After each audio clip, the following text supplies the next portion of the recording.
Welcome to the Slop Temple. We pray this video helps. You start by assessing what exactly hurts and whether red flags exist. If you have numbness or bowel changes, seek urgent care.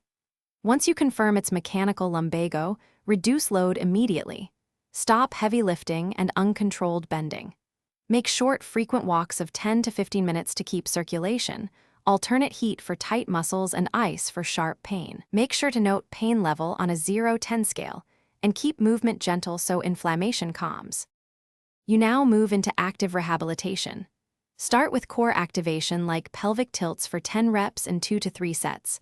Once tolerable, progress to bird dog to coordinate spine control.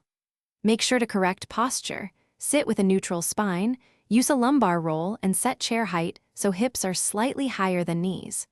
Once you can perform core work without increased pain, add eccentric hamstring and glute strengthening at low load 2 to 3 times weekly to restore support. You finish by progressively returning to normal tasks. Increase load roughly 10 to 20% every 3 to 7 days provided pain remains stable.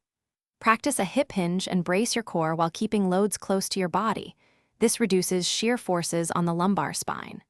Once done, reintroduce sport-specific drills gradually and monitor symptoms. If pain worsens, new numbness or weakness appears, or walking declines, stop and seek medical review. Early reassessment prevents. Thanks for watching. Consider subscribing if we helped you.